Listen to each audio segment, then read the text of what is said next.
Welcome back to the classroom. This is Mr. Wong speaking. Today we'll be looking at Earth and space, and we're going to start with the global systems: the atmosphere, hydrosphere, lithosphere, and biosphere. So your lesson intention today is just to describe some of the interactions that occur in the atmosphere, or lithosphere, atmosphere, biosphere, and hydrosphere. Success criteria is just to look at the important roles that each sphere plays and how they come together to provide us our global system. So what we have here is the global changes or the global systems that we have. Now, to put it simply, these four systems or these four spheres interact with each other, and they have a consequence of how each sphere interacts. Say, for example, in our atmosphere, if we get an increase in greenhouse gases like carbon dioxide, then the hydrosphere will absorb some of that carbon dioxide into the oceans, what we know as the carbon sink.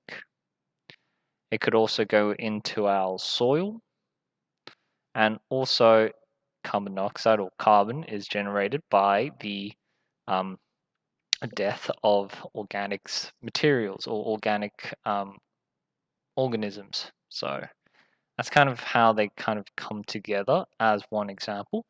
Let's firstly define each one of them, and then in our next lesson we'll look at how different cycles like the carbon cycle can actually transition between these spheres. So the first one we have is our lithosphere. Now this is located just in between, so at the very bottom of the land, so the very surface area, and it also tracks all the way to the upper mantle. Okay, so that's our lithosphere. This is also the location where the plate tectonics are moving. So they encompass the most outer rocky layer of the Earth, located in the upper mantle and the crust of our Earth, and they are where we see the plate tectonics that get moved due to the convection currents inside the mantle. This is, or the plate tectonics are responsible for the creation of mountain ranges, of volcanoes, earthquakes. Other things that I didn't mention was the little deep sea valleys that we see on ocean benches, which is ocean trenches. That's the name. So it has quite a bit to do with our system. The next we have is the atmosphere. So the atmosphere is about 350 miles thick. If you convert that into kilometers, it's about 200 kilometers, I think, or 30 kilometers thick. So it's quite a distance. We'll go into the exact SI units shortly. It's made of mostly nitrogen, about 78%, about 21% oxygen, and then 1% of all the other gases. So our atmosphere is just a layer of gas surrounding our planet, as you can see here. Its main function can be split into different categories, but we have our ozone layer, which is written like so. This offers protection from ultraviolet radiation from the sun. In our atmosphere, we also have greenhouse gases like water vapor and carbon dioxide. And what their function is to reabsorb the infrared radiation that's passed on by the Earth's surface to maintain a stable temperature. So, to put it simply, this is kind of how the process goes with the radiation. So, you'll have UV light trying to travel through. Some of it gets blocked off, some of it comes through, and it hits our planet like so.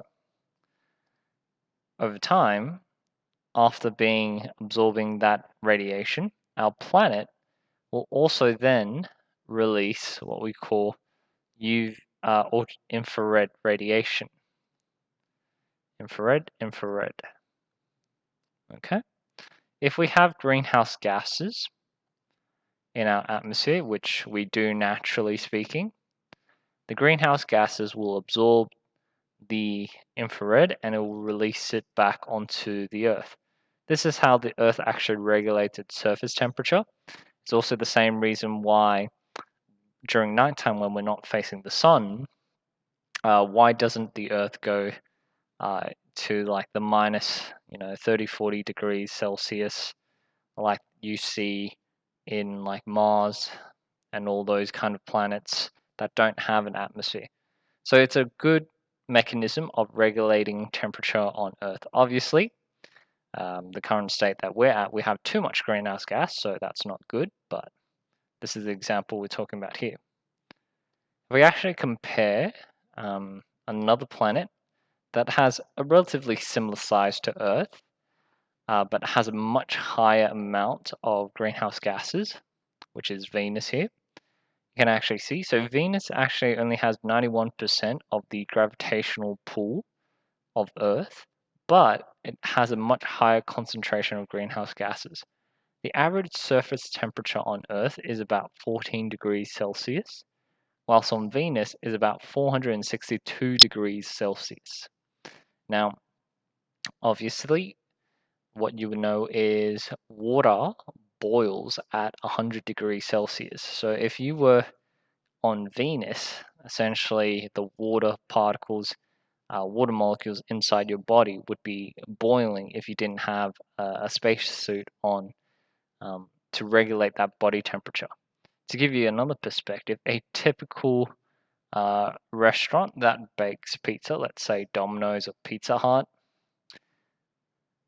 that's 460 degrees Celsius. That's roughly the range of how high the temperature is to bake, pizza. So there you go with that. Obviously, we talked about the other extreme where there's no atmosphere, let's say on Mars, and that demonstrates why the temperatures fluctuate quite heavily. So it is quite important to have greenhouse gases, just not too much, obviously. The atmosphere can be split off into a couple of different categories. We have the troposphere, so down here. This is also where we reside in. This is where majority of the weather, clouds, this is where we regulate or where different types of weathers occurs. We have the stratosphere, which is around this region here. That's about 11 to 32 kilometers up. You can see this is where we have our ozone layer. So this is where the majority of the ozone helps protect us from the UV radiation. Once you go a bit above that, we have the mesosphere. This is where you see majority of the meteors begin to burn up in our atmosphere. So that's what we have here. This also makes up the ionosphere, so where we see the auroras, or the aurora borealis, if you like the longer name there. And then we have thermosphere. This is where we see the International Space Station, or the ISS, is located. So it orbits around Earth around this height here, so between 200 to 600 kilometers. And then we have communication satellites, which borderline what we call exosphere, is also the location where our atmosphere then sort of dissipates and we're essentially going into space. What you can probably see here is as we increase, breathing becomes a lot harder as the density of oxygen begins to widen or begins to weaken. So as you go further and further up, there's a much lower concentration of oxygen in that region of space. And so that's why you find it more difficult to breathe as you go into a higher altitude. Next one we have is the hydrosphere. And the hydrosphere composes of everything related to water. So that could be solid water, liquid water, or gas version of water, or what we call water vapor. Okay, the cryptosphere is the region where we actually look at the hydrosphere as frozen water. So that could be the polar ice sheets around the Arctic and Antarctica. Now, these are quite important because it helps regulate ocean circulation. The ice on these glaciers helps reflect sun rays and the amount of moisture that gets in the air. Obviously, if they evaporate into gas, then you have more moisture in the air. So that's how we get that regulation going. Next one we have is the biosphere, and this makes up all the living things on Earth. So that could be animals, plants, and microorganisms.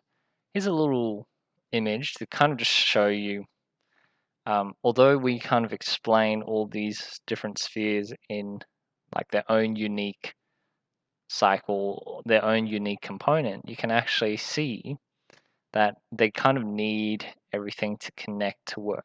Basically interchangeable. For the biosphere to naturally occur, they need water from the hydrosphere, they need air from the atmosphere, and they also need nutrients from the lithosphere to eat from, plant life and all that. So they're quite interchangeable. They do need each other to help regulate that cycle. We'll go into the actual types of cycles in other or in later lessons, but today we're just looking at the actual spheres themselves. Okay, so the next thing we can look at is just connecting the whole concept of different spheres, and we'll start with water. Okay, we know how the water cycle goes.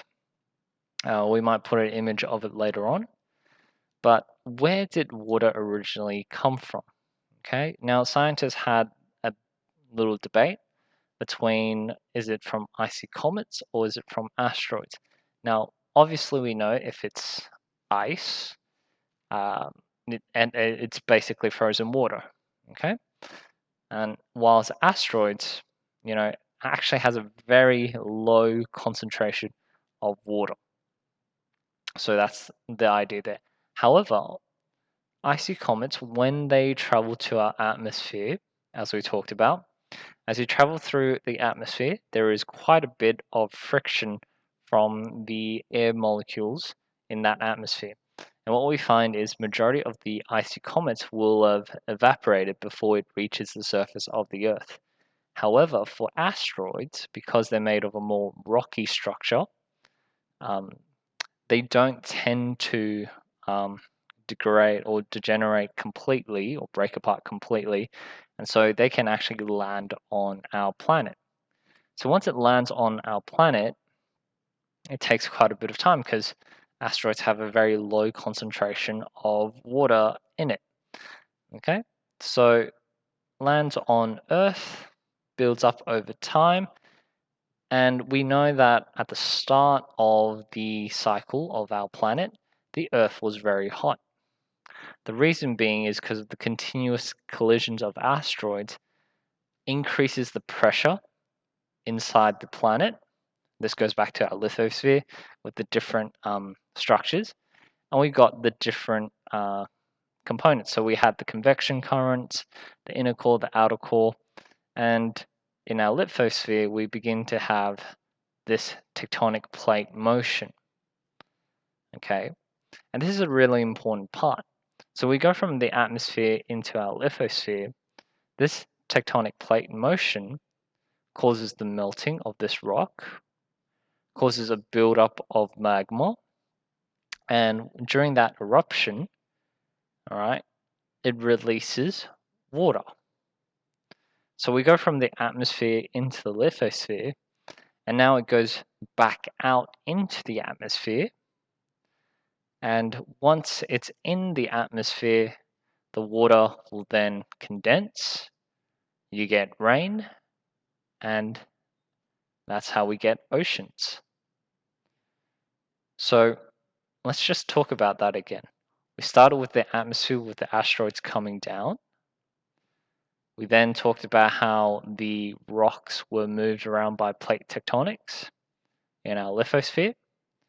That gets released back out from the volcanoes into the atmosphere. rain or the water vapor condenses, turns into rainfall, gives us our waters in our ocean, which is our hydrosphere. And then the main group that profits is our biosphere. And that's not just including animals, that's including plants as well. So that's a nice little cycle to demonstrate how water is transferred and interacts between the different spheres.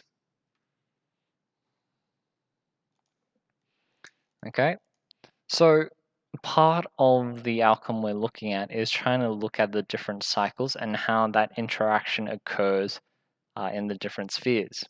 So if we actually have a look, it doesn't really matter where we start, but let's just say we start out in the hydrosphere. So we already talked about where the origins of water is, but let's talk about how does water, help with all the things that we're talking about. So heat from the sun or solar radiation will cause evaporation. So we get a transfer from the hydrosphere of water into our atmosphere. Okay? And this is where liquid water turns into water vapor or water gas, so to speak. Okay? Then, once it goes to a higher altitude, we know that it gets colder, and so that vapor begins to condense into clouds, and then it goes through precipitation. So we're now in the transfer of water vapor going back to liquid water, and it goes down. But in this process, during this process, it could be very cold, and some of that also turns into ice. So we could get solid water as well in this process. As it goes down, it will go into our lithosphere, water our plants, or it can go back into the hydrosphere to repeat that cycle. So if it's in our lithosphere, it can give our plants and animals necessary nutrients to survive. So it then transfers into our biosphere. So that's a nice little kind of example of showing how the cycle works through the different global systems. We'll go through more in our next lesson, but thank you for listening up till now. I'll see you next time.